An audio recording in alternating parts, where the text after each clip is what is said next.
This is the Can Crushers Wrestling Podcast. The following contest is scheduled for one fall. Let's go nuts! It's Jimmy Nuts! Right out of the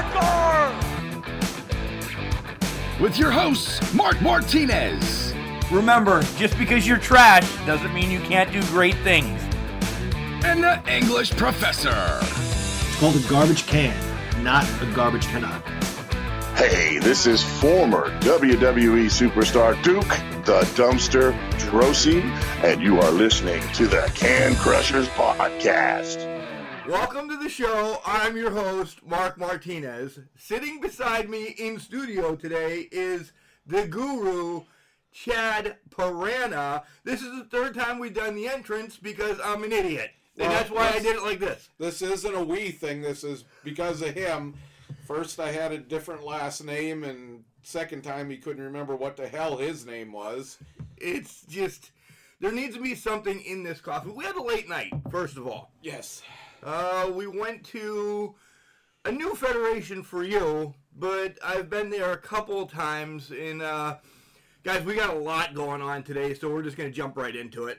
Screw what we did during the week. Nothing. Nothing, yeah. Usual. Yeah. We went to Imagine Pro Wrestling Volume 9 last night in Altoona, Pennsylvania.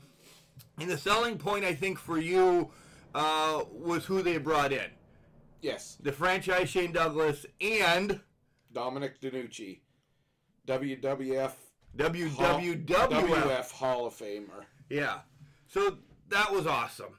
Yeah, it was good. It was good to see. I'd seen Shane before, but many years ago when he was kind of sort of in his prime, maybe just outside of it, and it's always good to see the old timers that when I was introduced to wrestling that they were in the prime and they were big names. Yeah, and we'll get to Dominic had a spot, or he gave himself a spot, more or less, in the show. All right, so we got there, and I've seen the venue before, and as soon as we got in, I'm like, what did you think? You had mentioned, you might kind of look at the outside and think, what the hell? To me, it was, there was some changes, obviously, from what you had seen. Yeah.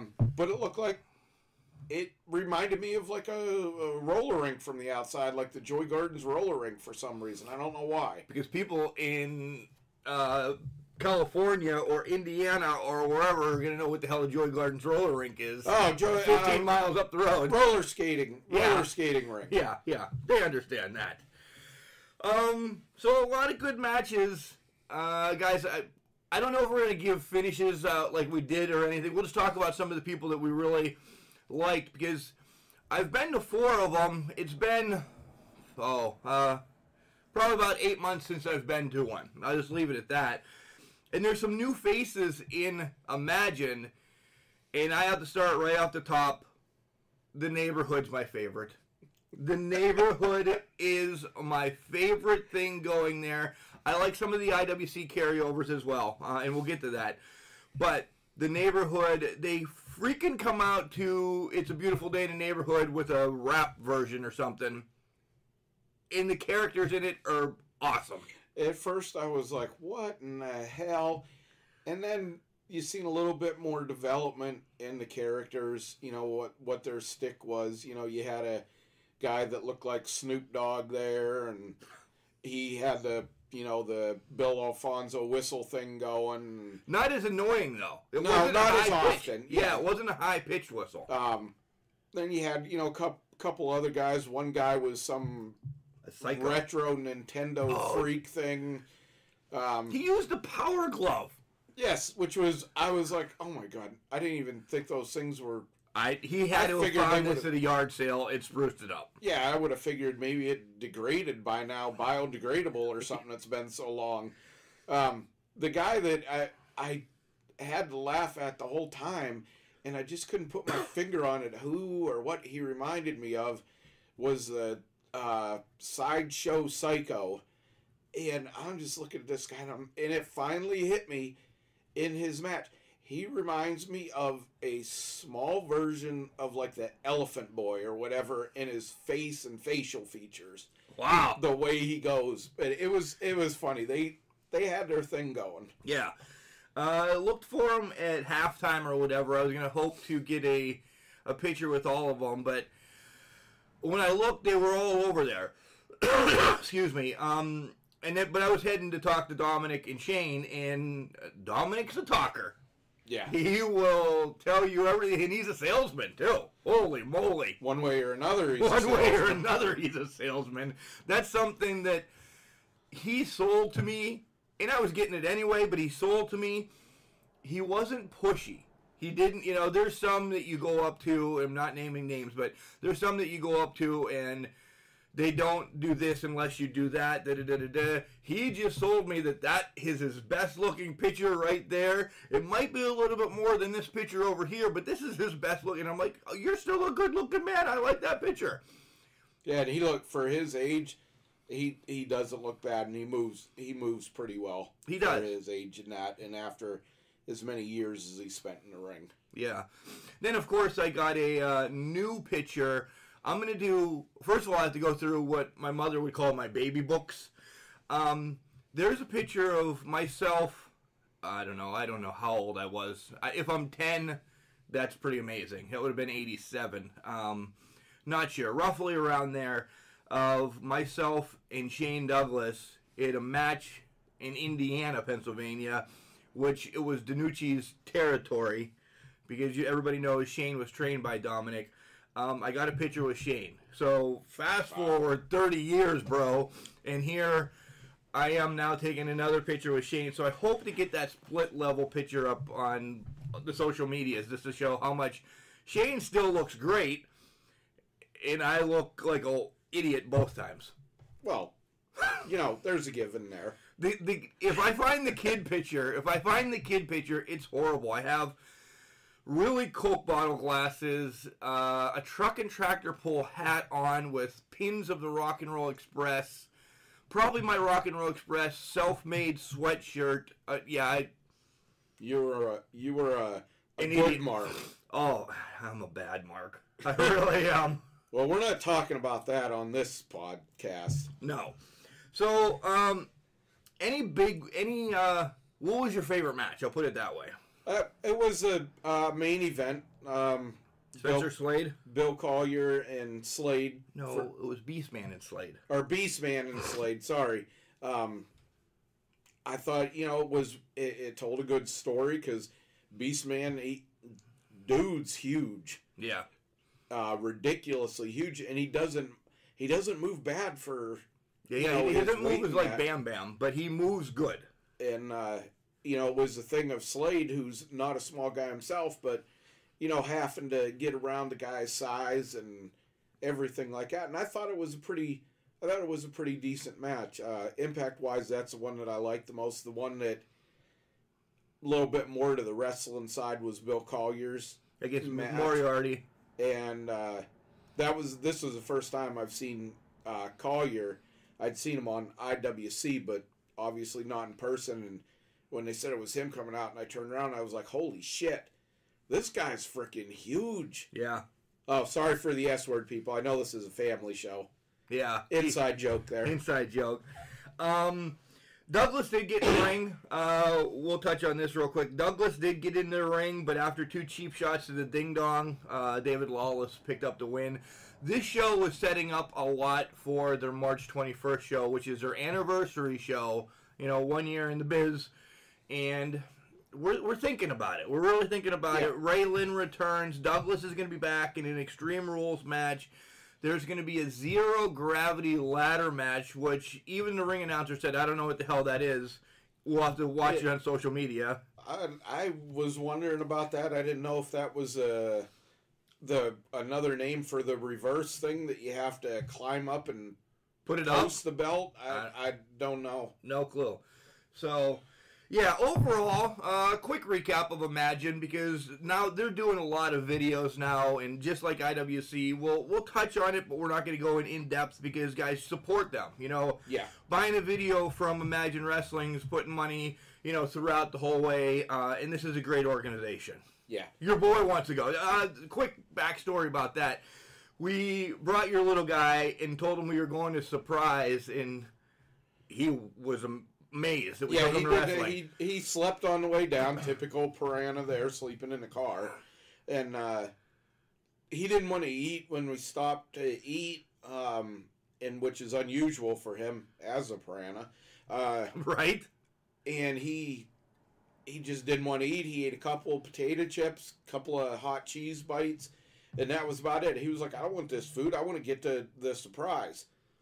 And then he still didn't get it when we walked past the big wrestling sign. Right. He wasn't paying attention because he wanted to get inside and see what it was. And then when he seen that it was a ring, you know, the eyes got big, the smile. He was Started like jucking and jiving a little bit. It was funny. He was like, well, he is a little kid, but he was like a little kid.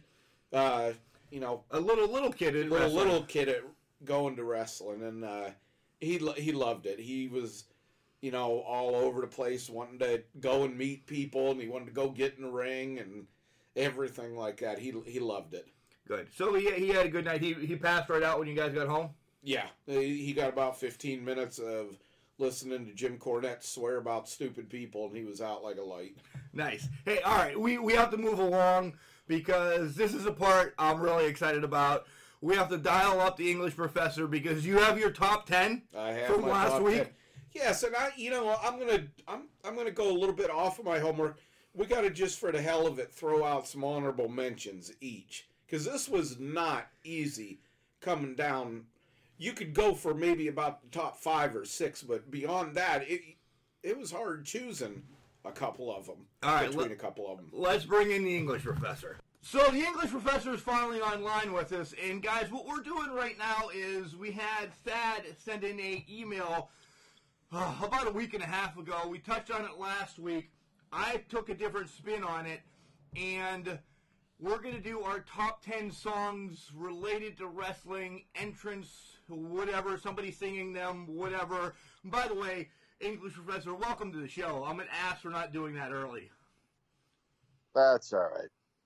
Hey, Thank you. You're lucky he remembered your name. You know, at the show introduction, it took him 3 times to get everything right. I imagine it did. It's a rough Not morning. surprised. It's a rough morning. Yeah. All right. So being the host, I always go last. Either one of you two want to rock paper scissors to go see who goes first, or anybody want to concede? Go ahead, John. All right. So, music in professional wrestling. They've been intertwined for a long, long time. Going back to Sergeant Slaughter with the Marine hymn. Maybe even before that. I don't know. But what I did was I made a top 10 a la Tony Schiavone, and then I did a world champion of music. So, coming in at number 10, JYD, another one bites the dust, not Grab Them Cakes, because I like when they use like actual songs that they didn't write. So number 10, JYD, another one bites the dust. Number 9, Hulk Hogan, Eye of the Tiger. Number 8, Undertaker's original theme, just the bell gonging and the music, not the thunder and lightning and everything else. In at number 7, Jimmy Hart with King Kong Bundy's Girls. I wish they all could be King Kong Bundy. Nice. Wow, You went back for that one. Yeah. In at number 6, you'll see a theme here. Jimmy Hart, We Hate School. I think it was like a 1985 video. That was a good song. You have a lot of time. Wait a minute. Go ahead. You have a lot of time. You dug. You dug. I did. Yeah. And these are I remember them, but holy shit. Go ahead. Okay. In at number 5, the Gentrys featuring Jimmy Hart with Keep On Dancing. Jimmy Hart, you guys remember, was in a band in the 60s. It was a good band. It was he was a background singer, but if you go listen to the song "Keep on Dancing," you'll hear him in the background. Okay. Yeah. So in at number 5, Jimmy Hart with "Keep on Dancing." Well, the Gentrys featuring Jimmy Hart with "Keep on Dancing." In at number 4, Ric Flair, 2001 Space Odyssey. I didn't care for the refurbished version when he was in the WWF. Number 3, Razor Ramon's entrance. I did not know this. That was outright stolen from the Eagles, the song "Those Shoes." Oh, wow. I want everybody to go listen to Those Shoes by the Eagles, and it's got that same intro. The Eagles actually sued Vince McMahon and won. It was a blatant ripoff. Number 2, the Honky Tonk Man self-titled song. That was so much fun. Number 1, the number 1 contender for music and pro wrestling, Rowdy Roddy Piper's Bagpipe Band. That just was so much fun to listen to when he was on his way to the ring. People either cheered or booed instantaneously as soon as you heard that, and then the drum, and so much fun. But the World Heavyweight Champion, does anybody want to take a guess? Think along the lines of who my favorite wrestler is. It's Bret Hart, right? It is Bret Hart, but there's never been a right time to say goodbye off that stupid-ass album that you had, Mark, and you called me over to your house to listen to this, and I couldn't believe it. I could never forgive Bret Hart for that. That was the dumbest thing ever. All the songs were dumb on that album. They were all terrible. Wait a minute, but that's your favorite song then? So you're contradicting yourself, saying that you hated the album, but now it's your world freaking champion. It is world champion because of how bad it is. You're unbelievable. It's so good for right? being so bad. So exactly. We didn't do notes because prior to you coming on, Chad has honorable mentions and his top 10, and we've all taken this a different spin. I've taken the songs, and when I hear them, I'm ready to go. So it's wrestling that way. But we'll go to Chad, who will do his honorable mentions, his top 10. Then we'll go to mine, and then we'll discuss for a couple minutes. Okay? Sounds good. All right. Okay, just real quick, 2 honorable mentions. Everybody's gonna get these. The special op with the for the Shield. You just knew there was gonna be a fight when that hit, and usually they were coming down through the fans, so you got some interaction there. It was a cool way to start. This one was really hard for me to keep out of the top 10. Real American with Hulk Hogan. I don't think there's many more wrestlers that you can name that when their song hit, you got the pop that this song had. I agree. Yeah. Number 10, I got to go with... Wait, number 10. Oh, okay. Number 10, Judas, Chris Jericho. That has caught on so well. You have people singing it. You have him trying to not smile and be like, hell yeah, people are into this and everything. And again, it just gets people involved. Number 9, everyone's got a price for the $1 Million Man for Ted DiBiase. Nice. You just loved it. He was such a prick, and this just matched his persona and his gig and everything like that. Number 8, the original game from Motorhead for Triple H. It's time to play the game. Yeah, the very, very original one. There was like 3 versions they did for him. And that was another one. It's like when that hit, people were on their feet. You knew that there was going to be a fight. Even when he was a rule breaker or a coward rule breaker and would come out to it, it was a good one. Everybody tried to spit water like he did all the time. But there's one person in our realm that he cannot spit water. Again, go to Martinez wedding entrances on YouTube. You'll see us coming in during the wedding, and Pat Lupino chose to be Triple H. And I'm talking, and you could ask John real quick to interrupt yours. We tried to show Pat for 2 to 3 hours how to drink and spit. He just likes swallowing. When we let him swallow, and you see him do it, even on the wedding entrance. It's a Pat's not a spitter. We'll just leave it at that. Yeah, we all spit, but Pat swallows. Okay. On from that. Guns N' Roses, Welcome to the Jungle for the Steiners.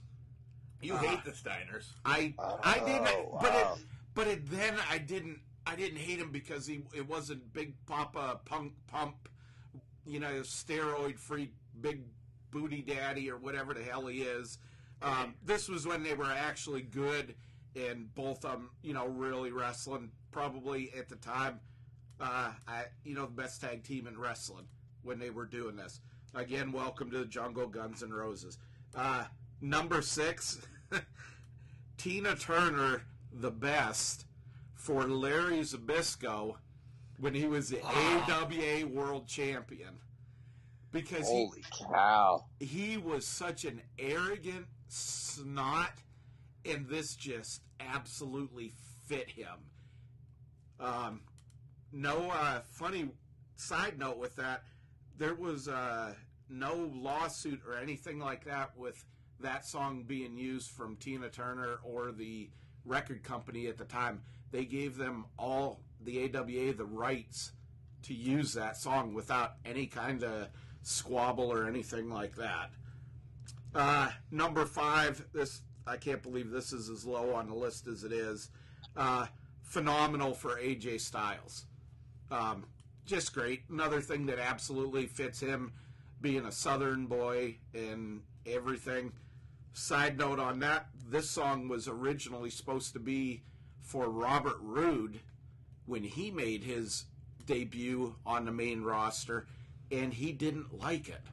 How do you not like that song? That's a great song. I didn't. It works really well for him too. It's got a little bit of country, but a little bit of hip hop to it too. You're right. It fits him nicely. Number 4, Sharp Dressed Man, ZZ Top for Gorgeous Jimmy Garvin.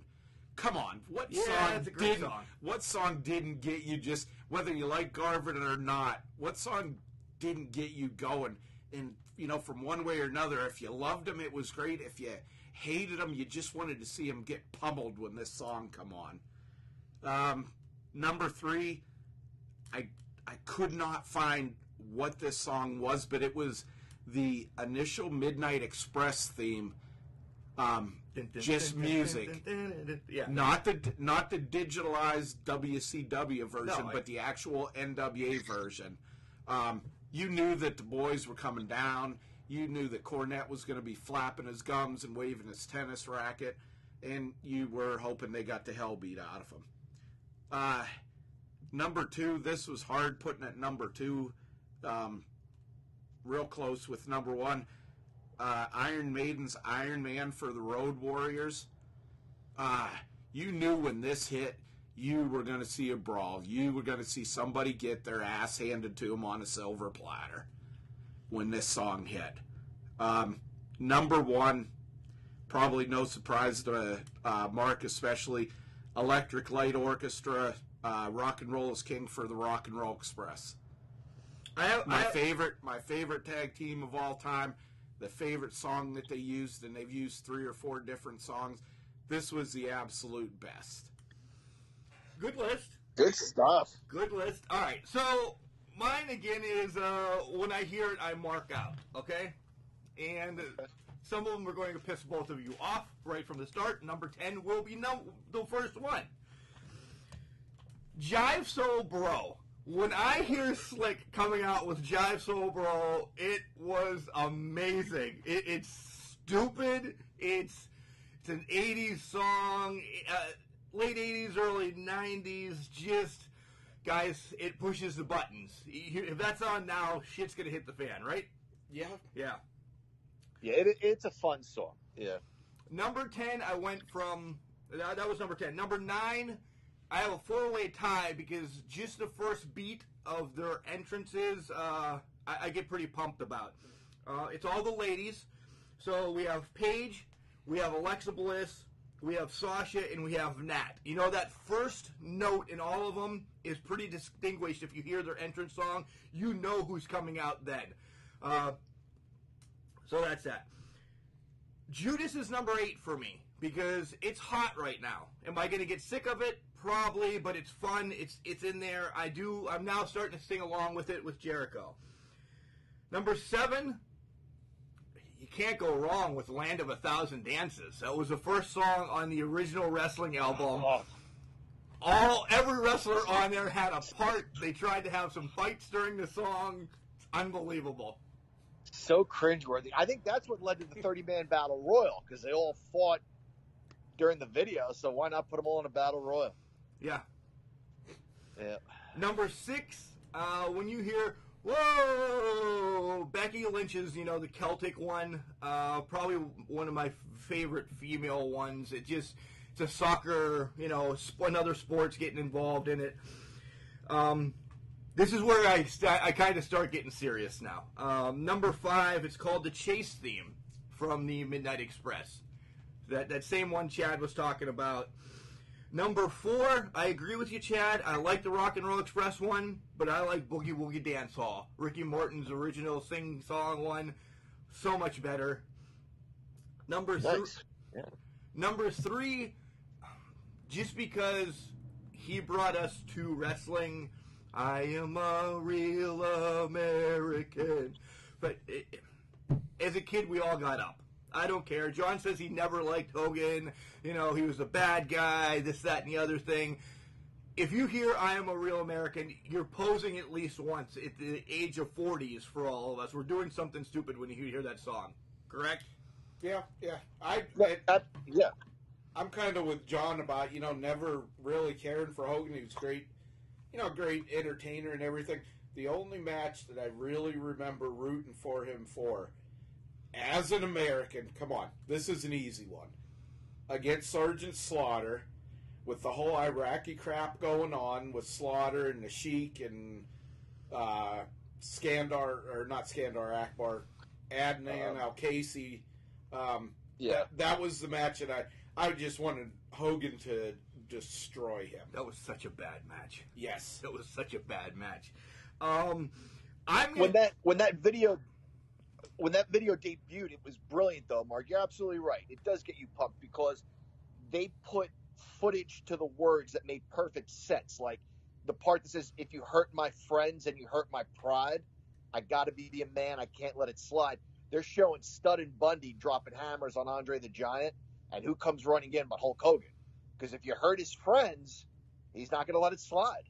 I just thought the best part of that video was when Hogan was kind of like standing on the Statue of Liberty torch playing the guitar. How he got up there to play that was unbelievable. So that's a lot of steps. Yeah, it's a lot of steps. Number 2 and number 1 are real close.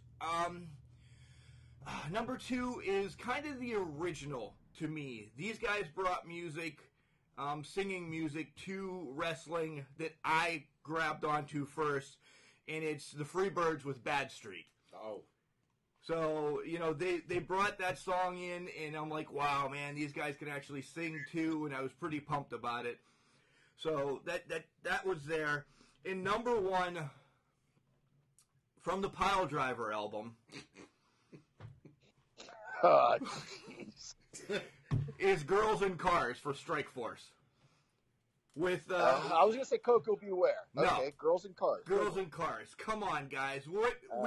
Everybody drives by, and you peek over, and if that girl is in that car and she gives you that subtle look, you just think, oh man, I could have been part of Strike Force. Yep. Is that before? Was that Jimmy Hart too? And then no, Robbie Dupree. Okay. I was going to say the looking over there and thinking Girls in Cars, was that before or after your wife slaps you and you... It's during. What are you talking about? Okay. Yeah, it's during.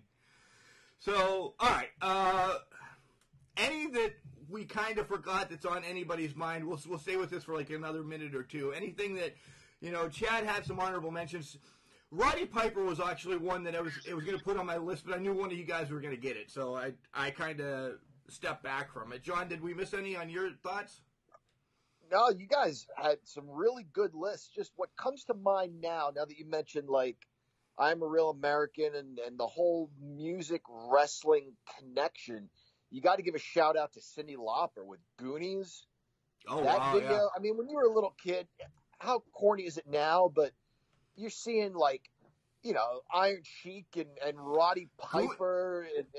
Not Goonies. Girls Just Want to Have Fun. Well, no, Girls Just Want to Have Fun was a video Wendy with Lou Albano. Richter. Oh, yeah. Wendy Richter, and so that's the one that Wendy Richter used when Lauper managed her against Lou Albano and Fabulous Moolah when Richter won the title. They came out to that, yeah. But Cyndi Lauper had a video for, I don't know, it was, you know, I'm not even going to try to sing it, but it goes, for you, for me, it's good enough. It's good enough for me. He said he wasn't going to try singing. Well, he's not singing. But that had all the wrestlers in it. Andre the Giant, Big John Studd, I think JYD, Iron Sheik. Think of the first LJN line. They were in that video. It was such a hoot. Nice. Watch it. All right, watch it. All right, that's going to wrap up that segment. That was fun, guys. We need to do this again in another form of maybe favorite something or other. This was great. I want to throw out there, and I talked to you about it yesterday in our trip. I thought a good one to do would be top 5, top 10, whatever, events, good or bad, real life or not, that shaped professional wrestling, whether it hurt it or helped it. That's a great one. Let's. Yeah, why don't we do that one for 2 weeks? This way we're not doing these every week. Right. God, we don't need, the English professor doesn't need this much time. Yeah, you guys don't want me on too much. People are going to get sick of me. No. I'm like Andre the Giant in the WWF. You just feature me once in a while. Like, Fritz would have had me in a match and then in a battle royal and in somebody's corner. And people get sick of me. You want to sprinkle me a little bit. Yeah, sprinkle. Well, I think if you improved on your singing, we might be able to have you on more with better reception. I'll work on that. All right, English professor. We'll check back with you in a few segments. I'm sure you have more to say, right? I absolutely do, yes. Wrestling. A love and a passion we all share. I've started a wrestling brand. The wrestling brand. A brand founded on the aspects of wrestling. Two entities working together to create a product that connect emotionally for people everywhere. Collar and Elbow is the brand. Passion and love for wrestling is the drive. I am Al Snow, and this is Collar and Elbow, the wrestling brand.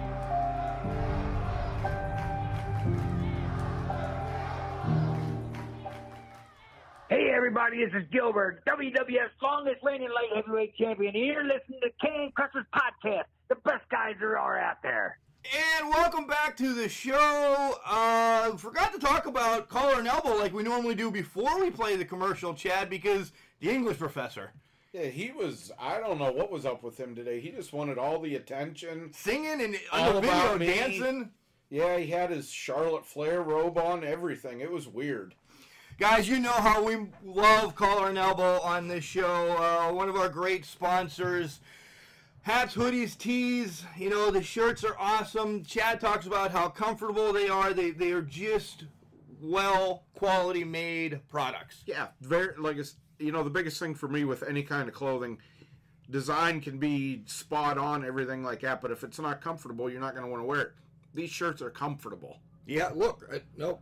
I switched hoodies. I was going to say, I'm in my Collar and Elbow hoodie. I wore it last night to Imagine, and I got some, they're like, oh, Collar and Elbow. I'm like, yeah, it's a great company. You know, you should listen to Can Crushers. We talk about it all the time. And they're like, all right, I will. And we have a promo code, Chad. Do you know what it is? Once you check out, you get 10% off? Oh, something. It's Can Crushers. Capital C's. In Can, capital C, and Crusher. Guys, you'll get 10% off the entire order.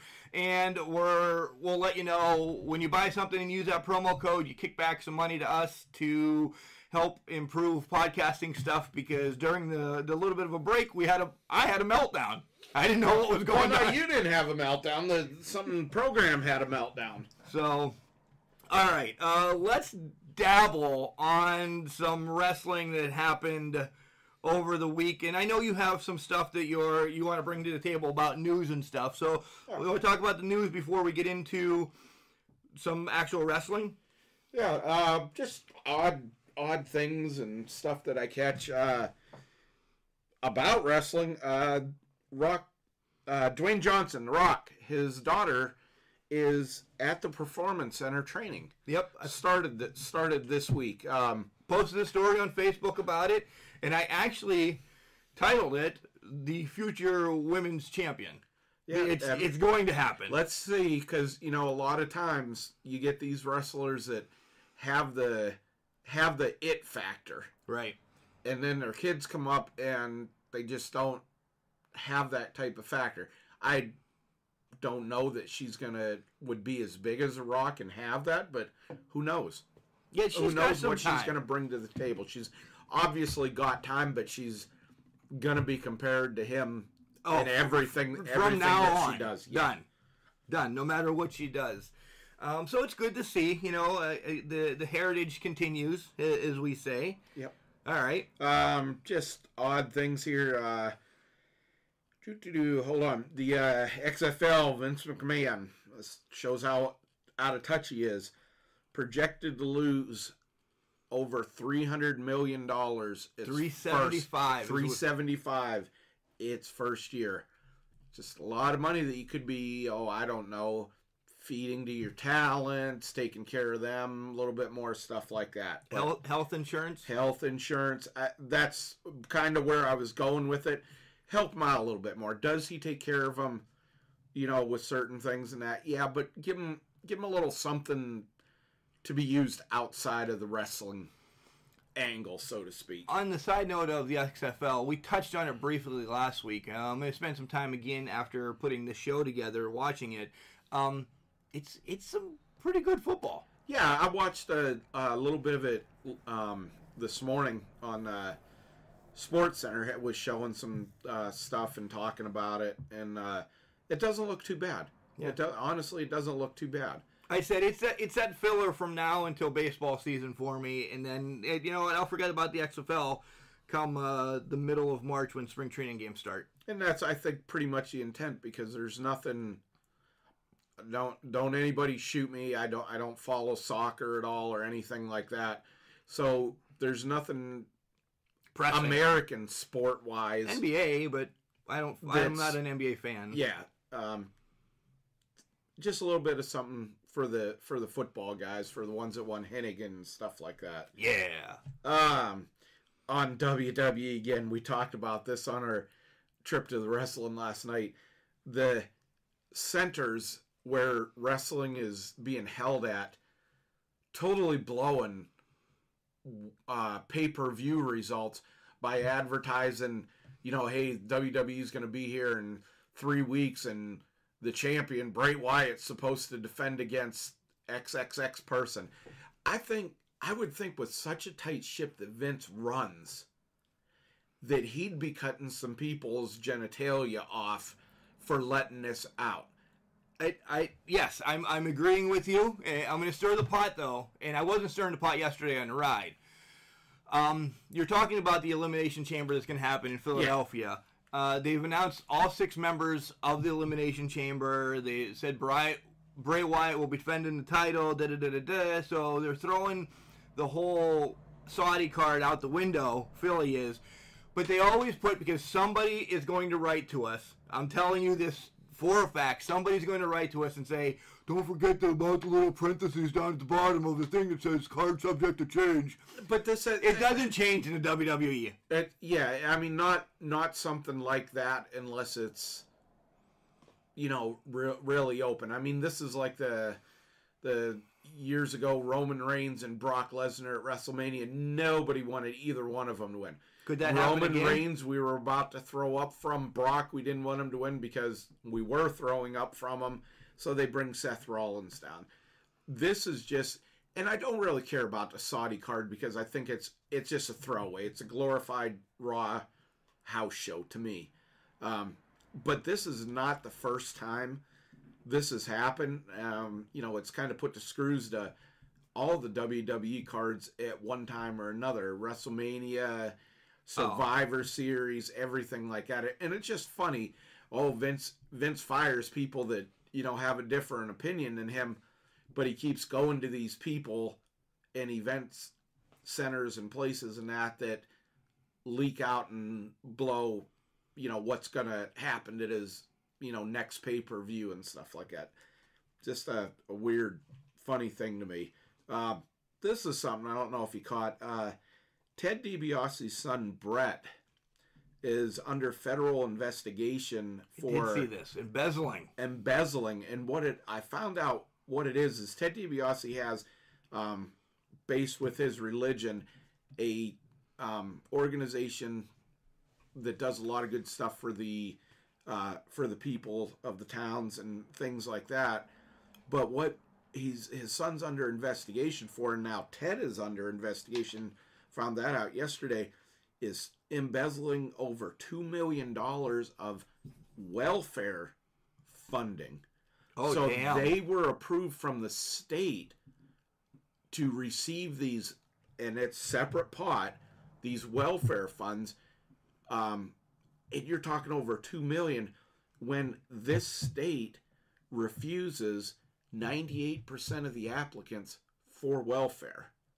Holy hell. So this is bad. Oh, this is bad. Yeah, bad. This is federal. This is going right down the line. And he's, stuff was used for, operation of the business and everything like that. And what fell under it?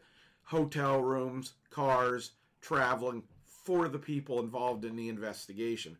That's where they're going to get hurt. Bit in the ass. Yeah, that's where they're going to get hurt. Just one last really news item, so to speak. My God, thank you, NWA. You finally released when you're given the Crockett Cup information. This Tuesday. Two days from today. Ticket information, venue information, everything finally on Tuesday. Thank you. So now I am able to sleep. Now I'm able you're gonna to sleep eat one and day, everything. though. You're going to sleep one day. You have slept prior to announcing this, but now you really only have one day of sleep left because you're going to sleep during Raw, wake up after Raw Monday night, and just wait and see when Tuesday they're going to announce it. Yeah. Are you going to be up? You're going to be up from 12:01 until the announcement comes down. Are they going to drop it when it hits Tuesday hours, or is it going to be a 6 o'clock, 9 o'clock? Don't have to wait to the show Tuesday night because it's not a show. First of all, well, Power. No, it's not Power. It's Squared Circle. Squared Circle, their new show. Yeah. Sorry. Yeah, we don't have to wait till then because I signed up for the NWA newsletter, and that is the first place that it's going to be announced. So we're excited for that. Very much so. All right, so let's dabble on some wrestling. Not really a lot because a lot really didn't happen. Since we brought up NWA, let's start there. All right, let's start with the NWA. And matches of bigness, I guess. I know bigness isn't probably the right word. I like seeing the Dawsons with the Pope. We knew the Pope was going to be bad at some point. The Dawsons are devilish. This was a good tag team match. This was a great tag team match. The Dawsons against the Bouncers, 4 big mammoth human beings in there. I hope both of them are in the tournament, and I hope they go a long way. I'm a true fan of the Dawsons. Yeah, I'm loving the fact that you're seeing more teams come out, and it's funny and it's timing. I think it's really intentional with the Crockett Cup coming up. Looming, yeah. That they're going to have. I mean, last year you didn't know who the hell was going to be in the Crockett Cup outside of the Briscoes and the Rock and Roll Express. You had no idea. No. Who the hell was going to be in it. Now you're at least, okay, you got Storm and Eli. They're going to be in it. You would think. Are they going to be the first team to win the Crockett Cup as the NWA champions? That's a strong possibility. That's my pick. for it to win it. But it's just bringing the NWA having the tag teams, having formed tag teams, not just people thrown together. I think this is being done intentionally to put interest on the Crockett Cup. Without a doubt. Without a doubt. Camille, she always looks great, but my God, did she look amazing this week as I step back and critique her. She absolutely beautiful. And I know it's part of her character, but when she takes off her resting bitch face look and, she actually cracks a smile and stuff like that, oh my gosh. Yeah. Wow. The Latimer-Tim Storm match, good. I liked it. Passable. The Mama Storm thing should have been a one-off. To have this Mama Storm coming out now 2 weeks in a row, I don't know. Now, yeah, it's just kind of like, okay, once, twice. Okay, Storm just needs to level the guy on the third time. But he doesn't want to hit a lady. He doesn't want to hit a lady, and I think, obviously, it's going to happen. That's not the angle that they're going. He doesn't want to attack somebody, but I think they need him to snap. I agree. They need him to snap. He's past the thing of fighting for the title with Aldis. Right. They need him to just snap on somebody. Let's talk about, we talked about this on the trip as well. A lot of references to the trip, but we talk a lot about wrestling. Even when we're not on the podcast, we talk a lot about wrestling. Our boy comes out, the question mark, because Trevor wants a national title shot, and question mark comes out and, says karate. But he also, once again, thank you, sings the Mongrovian national anthem. Yes, absolute. His voice, so, the melody in his voice and the pitch, it's so perfect. He should be singing our national anthem at the Super Bowl. His voice is like Fergie and Jesus. Yeah, it's just, wow. I mean, dude, somebody sign him up. RCA or somebody needs to sign him up to a contract. I like the little shtick that Sean Mooney has now in the middle. They break away for like 2 to 3 minutes, and he does kind of like an update. You know that it's edited in because it is about what's happening now. He just talked about the ROH thing that we talked about last week, Aldis coming in, and him and Skrull.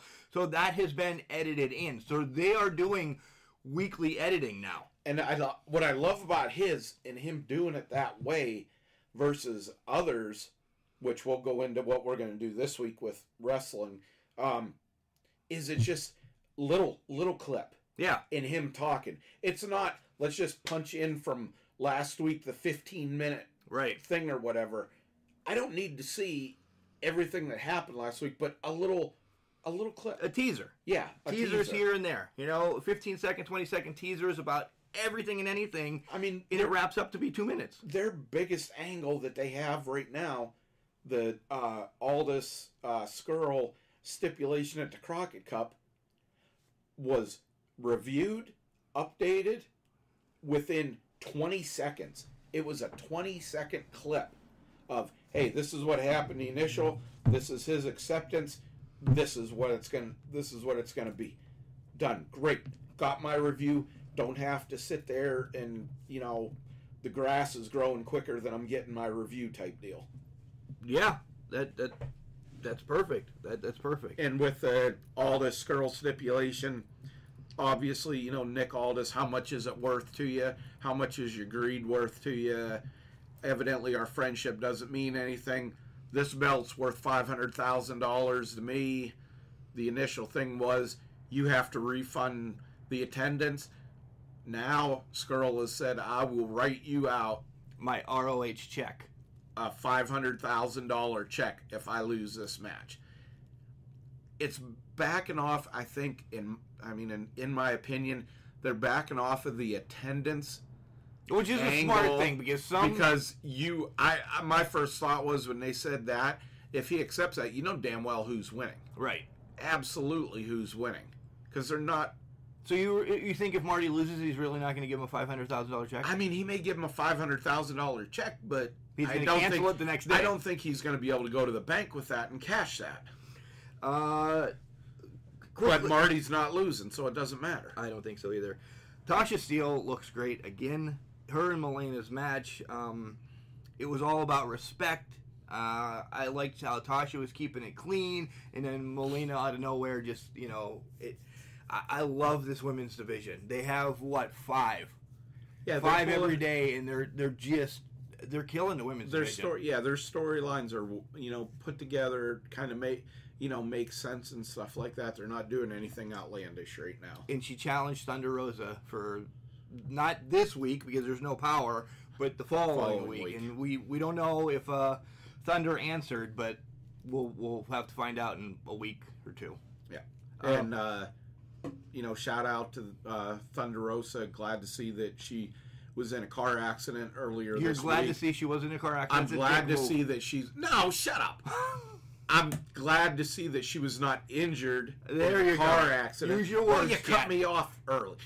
Glad to see that she was not injured in her car accident earlier this week. It was pretty serious. She, the car was totaled and everything like that, but she's doing good. Good to see that. Don't want to...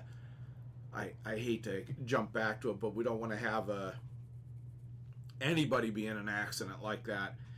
But a situation where a rising star, for the business to come in years like what happened with Magnum TA, we don't want a situation like that again. I agree. Guys, I posted earlier today, Thunder Rosa has a YouTube page. It's up on our Facebook page, or you can go to YouTube and look up Thunder Rosa. A lot of behind-the-scenes stuff from NWA, some of her matches, some of her training for her MMA fight that she had. It is a fun, full of content page.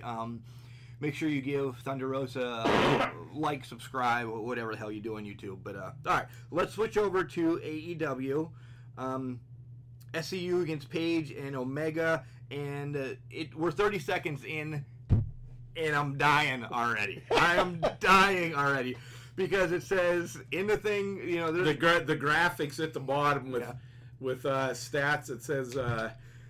Number of days sober. Omega over 13,000. Paige Zero. Negative. Yeah.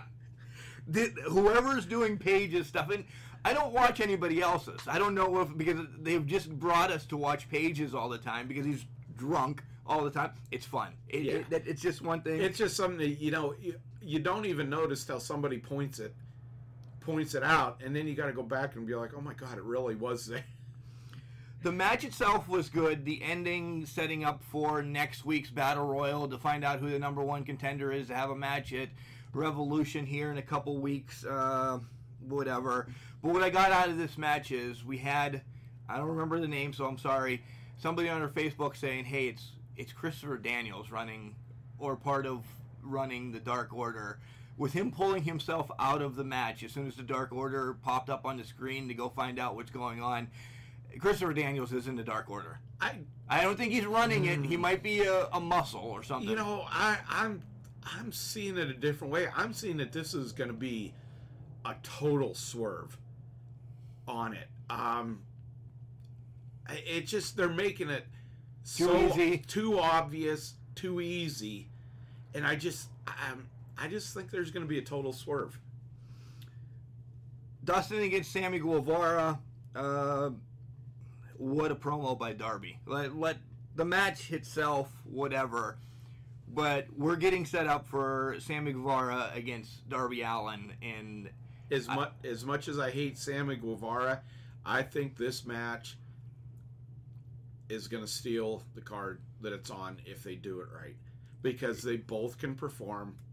They're relatively the same weight, so you don't have a mismatch of weight and both everything flying, like that. Both throwing bodies all over the place. Yeah.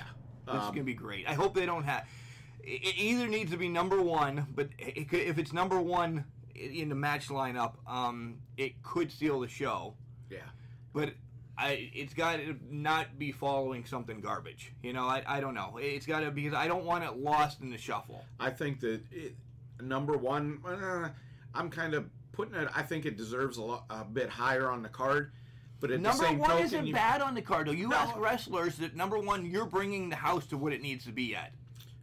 then at the same thing, when you start that good, then your main event guys or your next to last match guys, they're gonna really have to step up their game.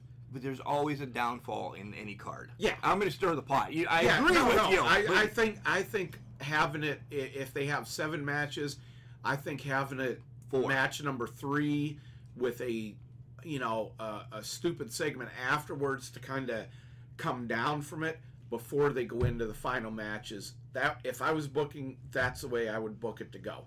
Let them do whatever they want within reason without taking stuff from the main event guys, but let them have their due. Just don't bury them. And I think maybe nothing wrong with being the first match on the card, but then everything else, the rest of the card, is gonna be measured with that. Everything. Have you ever had a Whataburger? Yes. You have? Often. I was stationed in Texas. Are they good? Abilene. Excellent burgers. They're about like Five Guys. I know Five Guys up here. I've not had Five Guys. Whataburger is actually my favorite hamburger of any of the fast foods. Have you had In-N-Out?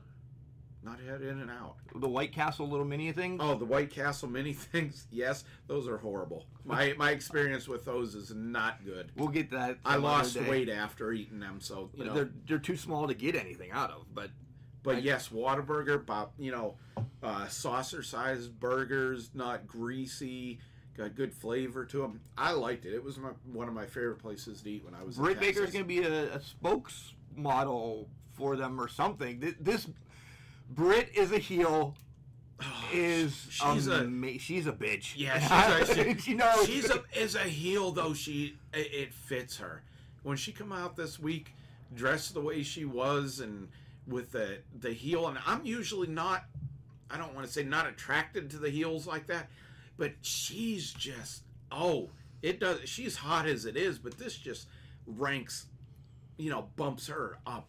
Great storyline, great way to use her. I'll agree with, and Britt could give me some slack on this. I'll agree with what's being tossed around on social media. She's got to stop using role model. Because Bayley has used that. It's prominent right now. I don't want to have Britt being a copycat. Yeah. She says role model a couple times. And I know it's a generic phrase, but it's associated with Bayley right now. I mean, WWE got to it first. They're using it on Bayley. Whatever. Maybe we're setting up for a Britt Bayley match in a couple years. That would be interesting. That would be interesting. We have a new women's champion, Nyla Rose. We talked about this on the ride down, Imagine, as well. I think it does something for the women's division now. However you like Nyla or you don't like Nyla, whatever, she's a beast, and now that I think you can have more realistic competitive matches, and Chad's going to go off. I'll give you 30 seconds to go off so we can continue moving on. No, because I'm going to bitch with you. Regardless of what you think about Nyla, throw that stuff out the window. The Riho thing, Riho was not a champion. It just wasn't believable. And you could see this from the title match. Riho couldn't, like you said, couldn't lift her arm because she was so big. And that's in the beginning of the match. In the beginning of the match. But at the end of the match, she's able to snap suplex. After she's been beaten for 15 minutes. It was just bad. And it's nothing against small people. And please, don't anybody come up with, well, Rey Mysterio's small and look what he did and everything like that. Rey Mysterio wasn't 98 pounds. Rey Mysterio has a butt-ass load of talent. Butt-ass load. Like wide load of talent. It's just no comparison. And I'll go back to this time and time again. If Kenny Olivier was not booking this division, Riho would not have had what she did. She might be in matches, she might be competitive, but I'm sorry, it just wasn't realistic. With Nyla being on there, now she can have, Statlander. They can have a match. She can absorb the brutality that I think they were really missing with Riho as a champion. But this is a very slippery slope for them. This is no different than what TNA is doing with Tessa Blanchard as champion. They've already screwed the pooch with Tessa before she even has her first title defense. Because who do they have from her going against in a triple threat? Michael Elgin, and who's I forgot the other guy. Was it? Richards. Yeah. Eddie Edwards. Sorry, Edwards. Not Davey Richards. Davey Richards, hope you're feeling good, getting better. Hope you can come back to wrestling if you choose to from your injuries and health issues. But back to the match. It's not realistic. This is where I said I was afraid they're going to go. They can't have her just Tessa kicking the hell out of the male division because you've basically already said the female division shit. Yeah. By making her the champion, that she is way better than what female division deserves. But now you're going to, she's going to start stomping the male division. And what's that? And if she doesn't, what does it do to her? It totally, you might as well never have had her win the title. You backed yourself into a bad corner. With Nyla, now they have a chance to grow with this a little bit. My beef about AEW this week is you had Nyla walk off stage, head to the back, and Omega and the rest of the women's divisions back there, but they're at a freaking commercial, and they're all talking and doing stuff, and that's part of the story. I'm more excited to see who's challenging her back there, and we're listening to Mutual Liberty or whatever damn commercial. They're not putting anything in the split. Don't put anything in the split screen. I'll put it this way: that's going to advance your show. Yeah, that's advancing your show, and we couldn't hear it. I have a bad feeling when they were showing that, and this will be the first time I've said this. I've got a really bad feeling that Kenny Omega is going to be in a match with her. I just have. Obviously, it won't be for the title, although it could with the way he wrestles and prances around the ring and, spirit fingers and everything like that. But I got a really bad feeling they're going to have Kenny Omega and Nyla Rose in a match. Next up, we have MJF against Jungle Boy. Yeah, I know Jericho made an announcement. We'll just talk about that all in the end. Brandy comes out on commentary. God, I love Brandy. She's a beautiful woman, but she's bad on commentary. She acknowledges that the Nightmare Collection is gone. She had an interview earlier on another social media outlet, and she says it's gone. It just wasn't working. Which begs to differ. Throw this question out there, and we talked about this yesterday. If she's saying she wasn't comfortable with it, she didn't get it, and it wasn't connecting, who is really doing the booking? Right. Because if it was Cody, you know damn well, happy wife, happy life. If you're making her do something that she doesn't want to do, you're not going to have a happy life. Yeah. Who's doing the booking? Speaking of happy wife, happy life, she got called into work today, and I didn't even get a goodbye. Yeah, you did. Oh no, I did not. I got a glare. Yeah. But anyway, who's booking this with that? I think there's something funny going on there too. But MJF, gets the win, and it's just that Wardlow gets involved a little bit too. All right, moving along. Yeah, I just thought MJF needing Wardlow to interfere hurt him. Yeah. Main event: Moxley against Santana. The eye for an eye. Guys, first thing is Moxley's had this eye patch on for a month now. Santana just had it on for a week. Moxley couldn't keep the freaking eye patch on. It looks like it was the first time he's actually worn it. It falls off. And this was before Santana's even touched it. Like, he's just struggling with this eye patch. And whatever, I'm looking at stupid little things like that. Tape it on better. You've had it on for air quotes, month. Yeah, I don't understand it because if you watched his matches in New Japan while this was on, the eye patch stayed on. Yeah. Except for when Suzuki just bitch slapped him in the side of the face in the one match and knocked it crooked. But yeah, you gotta do a little bit more thought into keeping it on and everything like that. All in all, There's a new assassin coming after Moxley before he gets the heavyweight championship match, and I'm pumped. Yeah, Jeff Cobb. Wow. We've seen him in IWC. He's a beast. He is now in the Retromania wrestling game as well, so I'm pumped about that. God. The people they're getting in that game. But with Cobb coming in, you know, ROH fame as of late, New Japan, definitely a great addition to the roster. And again, one of our trip talks, getting some more big guys in AEW. Hager's going to finally wrestle with something we missed out of Guevara's match. Dustin Rhodes making the challenge to Hager, are you going to wrestle or are you just going to be Jericho's bitch? Yep. So Hager's going to get in the ring. Wardlow's going to start getting in the ring and act. That's a cage match next week. Yeah. This AEW is going to probably, I think, throttle NXT next week. Yeah. I really very, very much so.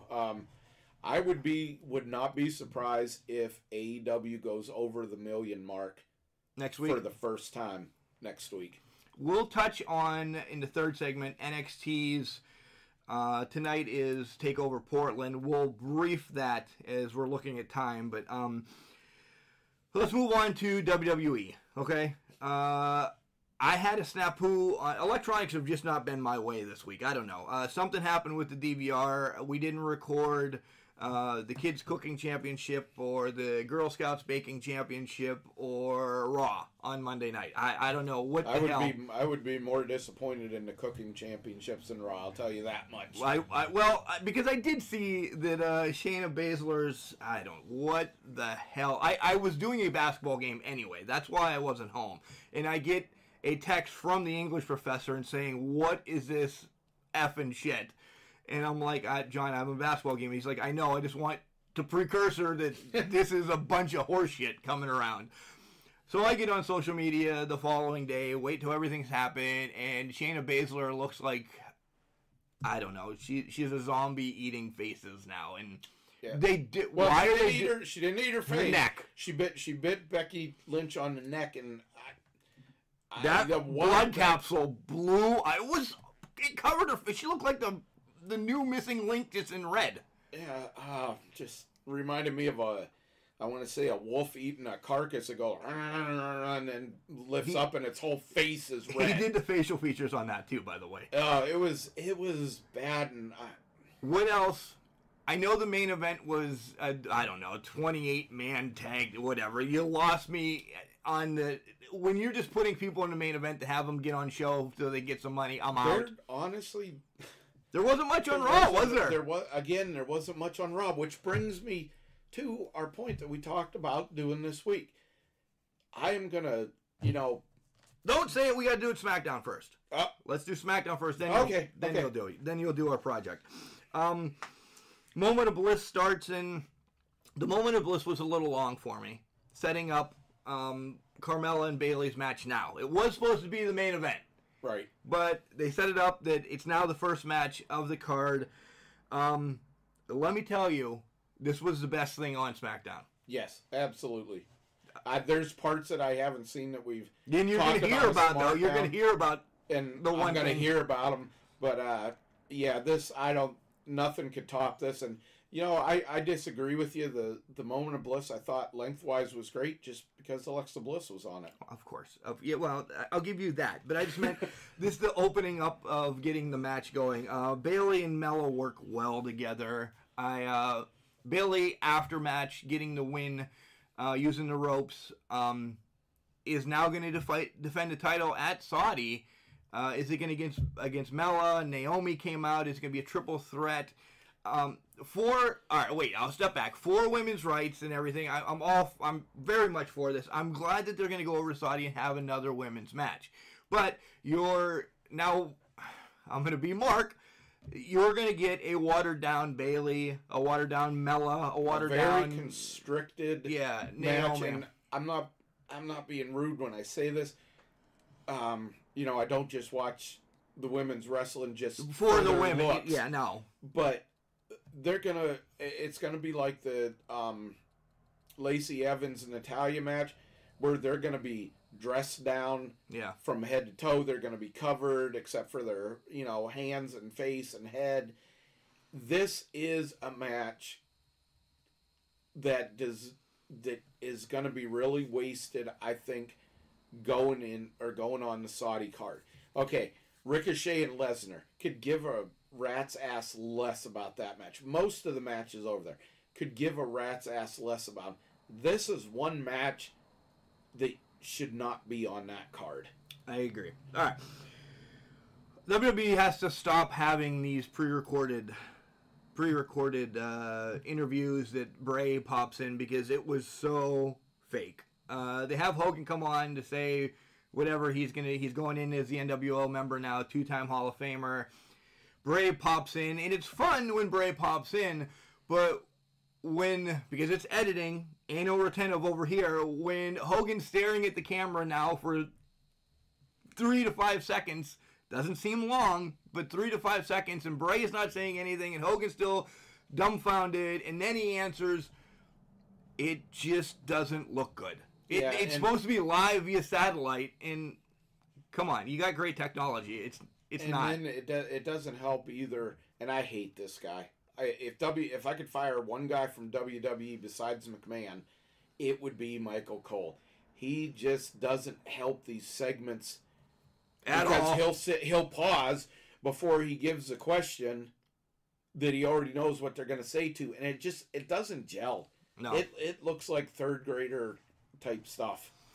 So we'll get to the main event was Miz and Morrison against Roman and a mystery partner. It was Daniel Bryan. They get the win. Corbin comes out and attacks them. Now we'll get to the part that Chad's going to be mad about. He cares about he's got his muffles on. He cares about the Otis and Mandy date. So let's me brief it. Otis is getting ready all night. Mandy goes to the restaurant. And I was excited that they didn't do it in catering with other wrestlers sitting around. They actually had extras there. So he walks into another place in the arena. It's not a restaurant. And he's got flowers, and you see him strutting in and everything. But Dolph's already sitting down with Mandy having dinner. Oh, you bitch, Dolph. And then Otis drops the flowers that he was going to give her, and walks away, and that's the way it ends. Oh, I hope Otis kicks Dolph right in his balls. No. Come on, why do you got to go there? That's Otis's, probably first and only chance with a real woman, a gorgeous real woman at that. And Dolph, who's, can get anybody. He's good looking. Well, he's had a lot of people from rumors and stuff like that. Stop. He's kind of like a porcupine. He's had a lot of sunny days. I was just trying to get it in there, but you wouldn't shut up. All right, here comes the English professor and his shtick. We'll be back with the last segment. Adrian Adonis and Roddy Piper set up their respective talk shows next door to one another. The Flower Shop on the left and Piper's Pit was on the right. It was the face-off fans had been anticipating. During Piper's absence following WrestleMania 2, the Hot Rod's controversial talk show had been replaced by the Adorable One segment. Piper was not only determined to get his show back on television, but he made it his mission to get the Flower Shop taken off the air. The first part of his goal was easy. As much as fans hated Piper, they missed him while he was away, and they were eager for him to come back. But the second half of his equation would prove to be much more challenging. Adonis and Piper each invited a guest to their respective show. Adonis introduced his recently hired bodyguard, Ace Cowboy Bob Orton. Piper turned to an old friend. He introduced a man whom he held in high regard for his accomplishments in the ring and for his ability to successfully take over the body shop, while mutual friend Jesse the Body Ventura was also away from the wrestling business. Don Morocco could perhaps be the voice of reason in this war of words between his two fellow bad guys. Pleasantries and mutual respect quickly devolved into jokes at one another's expense, with Roddy mocking Morocco's gut and Magnificence crossing the line and calling Piper's kilt a skirt. Adonis attempted twice to interrupt Piper, but each time Hot Rod pulled a gift out of a red bag for his former friend. The first time, Piper handed Adonis a bra and told him to get lost. The second time, Roddy took an extra-large pair of pink women's underwear and wrapped them around Adrian's head. Ace immediately tried to untangle the underwear off of his boss's hat. Morocco lost his patience. He claimed he'd been invited by the Rowdy Scott to be a guest on the pit to speak as someone with knowledge of professional wrestling and talk shows. But instead, Morocco claimed, Roddy had turned this whole thing into a cartoon with his antics. A cartoon! Roddy shouted incredulously. What I'm trying to stop is a cartoon by this idiot over here, Piper screamed. Morocco reminded Piper that this was the United States of America, and we were free to come and go as we wanted, to say what we wanted, and to dress how we wanted. I have children! The hot Scots blood rushed to his face. I do not want my kids watching this idiot. Morocco insisted Adonis had more integrity and honor than Piper. Piper called Morocco a fatso. Who are you calling fatso? Adonis demanded. Who am I calling fatso? Roddy asked. He pointed to their bellies. Take your choice. A shoving match ensued between Roddy and his former bodyguard before Adonis cracked a potted plant over Piper's head. Morocco, Orton, and Adonis pummeled Piper with fists and a steel chair before punching holes through all of his pictures and portraits and knocking down the plaid walls of the pit like the cops busting up Sonny Black's bar in Donnie Brasco. Adonis drew on Piper's face with lipstick as he lay unconscious. Many fans still believed in 1986. To quote Greg the Hammer Valentine, they didn't believe like they did in 1979, but they still believed. While older siblings and friends insisted it wasn't real, even though they watched it right along with us, my friends and I defended pro wrestling's credibility. We pointed to the law of gravity as our proof. You simply couldn't fake those falls. You couldn't fake the strength necessary to lift and hold a 300-pound man above your head. But just when some fans were getting a little too wise, a segment steeped in reality, like Piper's Pit versus the Flower Shop, roped them back. While some fans were certain that the outcomes of matches were predetermined, they could still find themselves enthralled by such heated, impassioned debate. Roddy Piper did not agree with Adrian Adonis' lifestyle. He did not agree with how Adonis dressed. He did not want to subject his children to this way of life. Right or wrong, politically correct or not, Roddy stated his case, and many of the fans agreed. More importantly, they believed. If they knew, they likely forgot, at least for a little while, that Roddy Piper and Adrian Adonis were really the very closest of friends, with Piper often referring to Adonis as his brother. But did Roderick Toombs really feel the same way as Roddy Piper? Who knows? Probably not, but he kept us guessing. And as our good friend Al Snow says, it's about making them guess what's real. 10 years later, Vince McMahon had a serious conversation with his employees.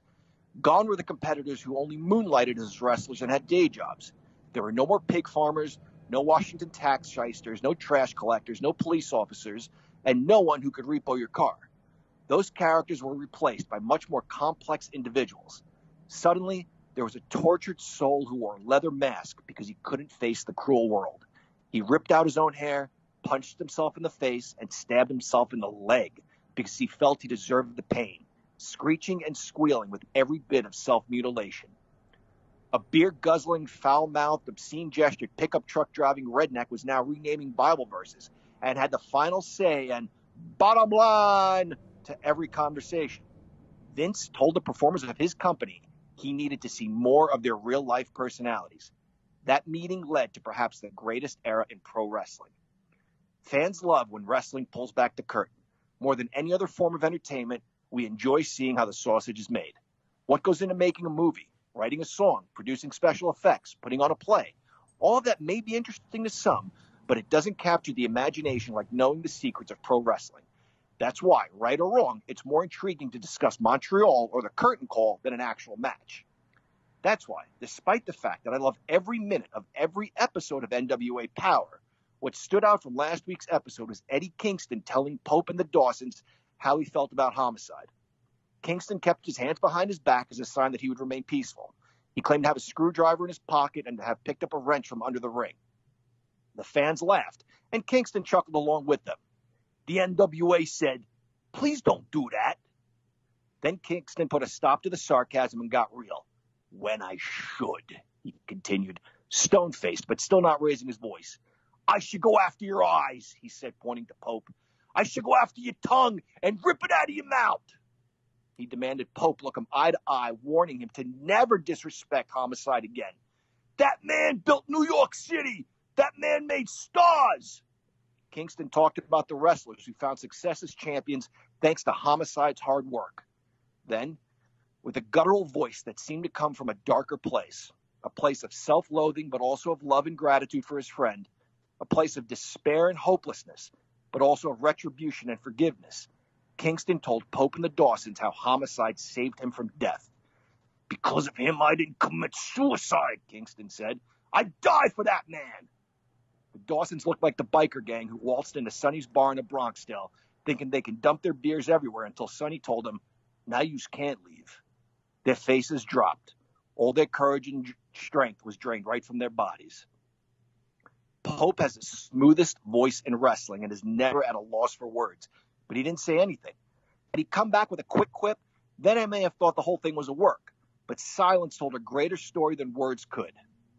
Did Eddie Kingston really contemplate suicide? If he did, then why? What did Homicide do to help him turn his life around? Maybe Pope's comments about Homicide were part of the show, but was Kingston really that mad about them? Just like Ric Flair's tirade against Eric Bischoff, Kingston reminded us that his speech was real. Art should be a creation of reality. Whether it's a song, a play, a film, or a pro wrestling promo, we should believe what we're seeing. Did the country singer really have his heart broken? Is the main character really attracted to the love interest? Was Eddie Kingston really in such a dark place? Reality doesn't just have to be dramatic.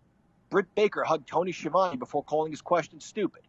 As we all know, Britt Baker is a real-life dentist. The good doctor explained that her vicious beating of Ayuka Sakazaki was her legal and ethical obligation as a dentist, which includes improving the overall health of the public. The mandibular second molar, number 19, had extensive decay, which led to severe pulpar necrosis and the formation of a chronic apical abscess. The tooth would have fallen out eventually, and Britt extracted it for free. Ayuka likely didn't have insurance, but Tony was covered by Starbucks since he was a barista for them. Britt is a dentist, but was all that dental mumbo-jumbo legit? And did Tony really work at Starbucks?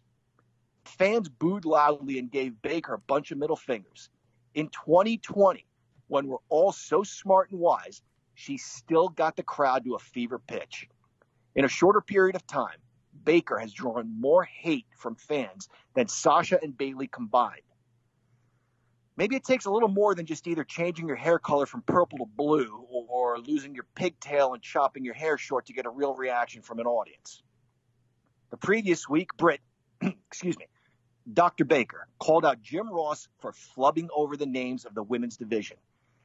We all love JR, but we'd be lying if we said we didn't notice his errors. But AEW and Britt went there. Whose idea was it? Was JR offended? Dr. Baker delivered the lines with conviction, but what did she really think about having to hurt the pride and feelings of the best play-by-play guy to ever put on a headset? It's a fairly easy formula. Hulk Hogan said you had to check your ego at the door when you worked with Mr. Perfect. Assuming everyone can check their egos, tapping into their real lives can make for better wrestling television. This week on Raw, we had the immensely talented Shayna Baszler turn into a vampire or a zombie.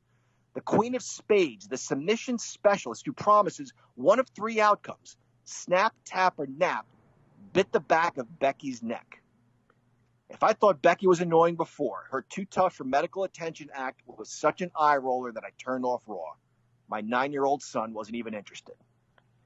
Speaking of Becky, the WWE tried to get real with her a few months ago by acknowledging her real-life romance with Seth Rollins and booking them in a painfully awkward promo where Becky tried to tickle Rollins, but he tried to get away. But now that Rollins is a bad guy and Becky is still the man, there's no working any program with them together. Unless you're AEW. Cody needed more support with each lash he took from MJF. We fans could only get him so far. Coach Arn came out to provide inspiration. Dustin came to the ring to encourage his little brother. Finally, it took Brandy to get her husband to stand up and take that last lash. Brandy has been managing a stable of bad guys that has the odd habit of cutting off the hair of their victims. And I think it would be perfectly acceptable if she returned to her own business dealings after helping her husband through this difficult time. WWE is trying too hard not to offend anyone. In doing so, they've become boring and complacent.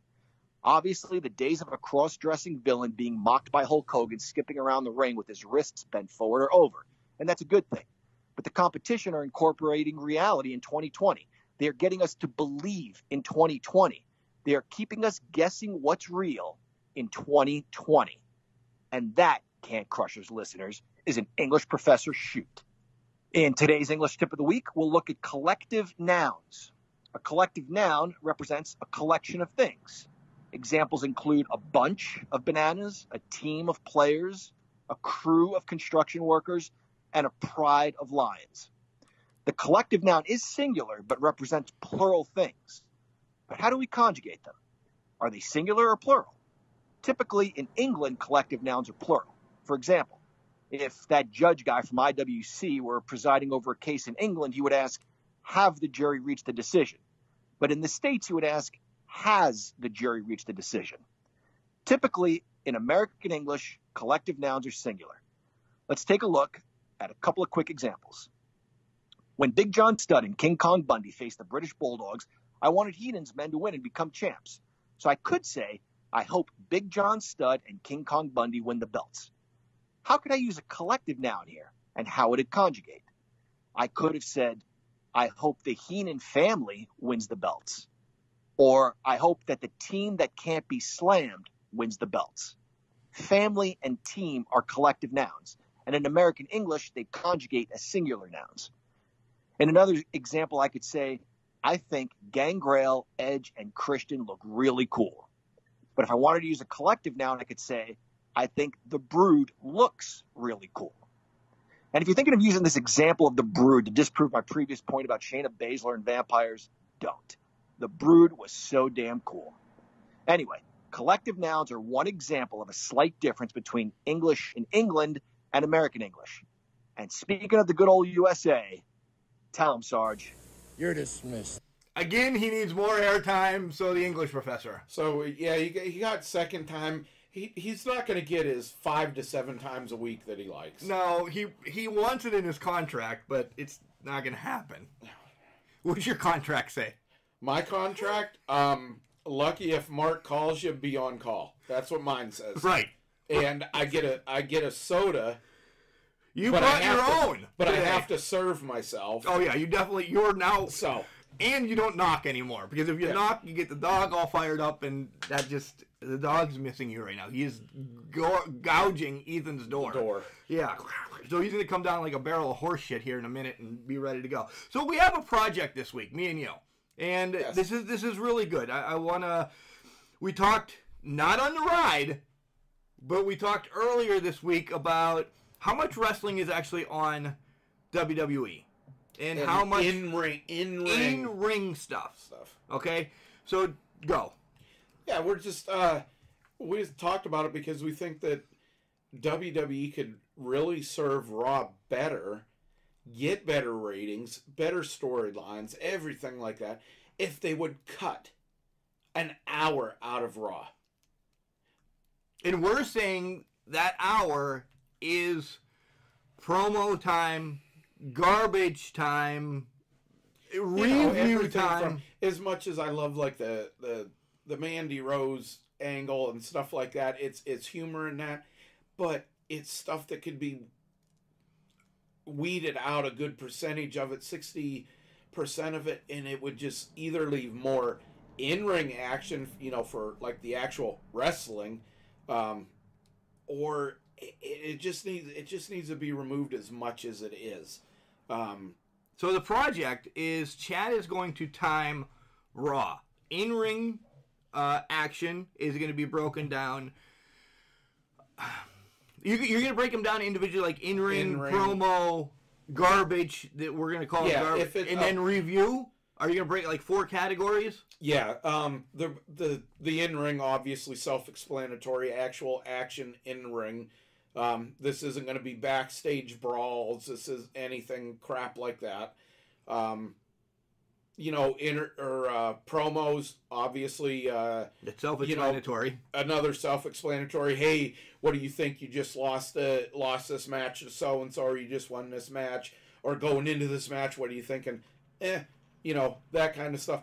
Garbage stuff.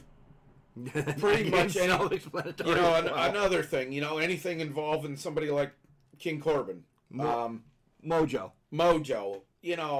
Stupid stuff like that. it's pretty. He's got 3 hours on Raw. I am going to do AEW. It's 2 hours. I know everybody's going to be like, we can't compare apples or oranges because there's 3 hours or 2 hours. Right. We're just breaking the time down, folks. Yeah, and I thought about that. You can say when you do your 2 hours and I do my 3, you can get, okay, for an average hour, this much crap happened. Right. That's where you can make the comparison. With Raw, you're going to have 3 hours to take that from. With AEW too, but it's not going to make a difference because Raw's going to have an average. Right. And AEW's going to have an average. So at 2 hours, 3 hours, it's really not going to make a difference.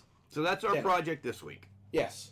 And the reason we're using Raw is because that's supposedly their flagship show, even though it's, to me, 9 times out of 10, the worst show of the week that WWE puts out. Oh, without a doubt. Now let's talk about the best show of the week real quick. NXT TakeOver Portland is tonight. It's in a couple hours, folks, by the time this is being released. Adam Cole against Ciampa. Rhea against Belair. The Tegan Nox, Dakota Kai is the match that I want to watch. Yeah, I think that's going to be an absolute physical brawl because, again, when you have storylines, you got to have something that makes sense.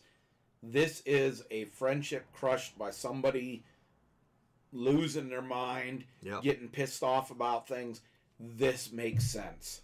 The match, you're going to give me bad eyes. The match I really don't care about is the Undisputed Era against the Bro Sisters. No, I am hoping for this match.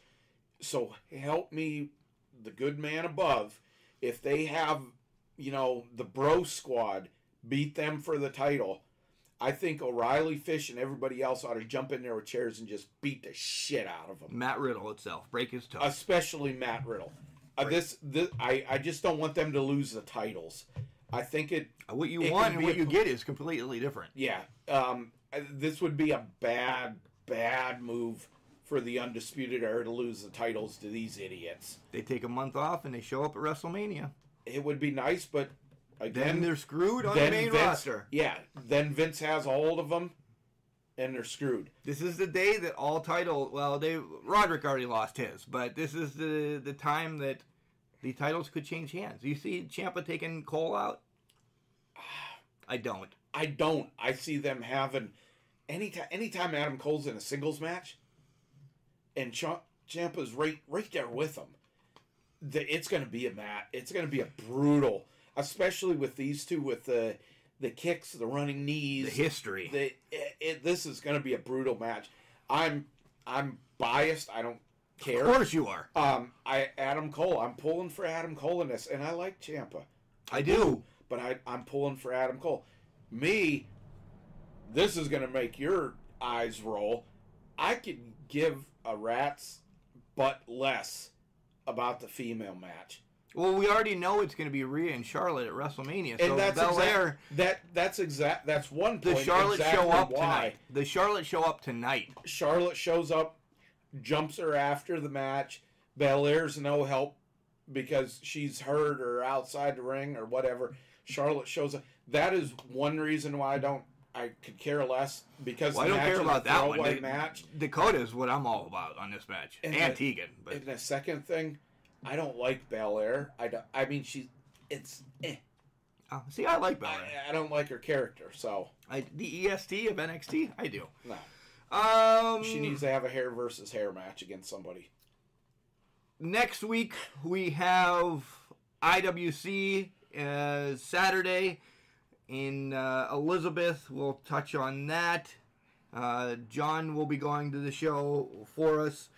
We have some prior engagements we need to take care of here, so we'll get a touching. Maybe John will forego his English tip of the week and all of that and just cover IWC with us a little bit so we know what's going on. Other than that, playoff basketball started, so I'm going to be engulfed in that this week. Yeah, what's today's date?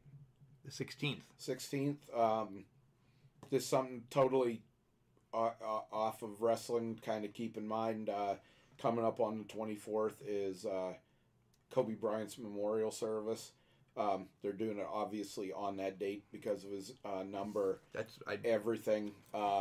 Just something to keep in mind. This is, like I said before about it, I'm not a huge basketball fan. I wasn't a, overly fan of his or whatever, but this is just a loss that has hit so many people across the globe and that.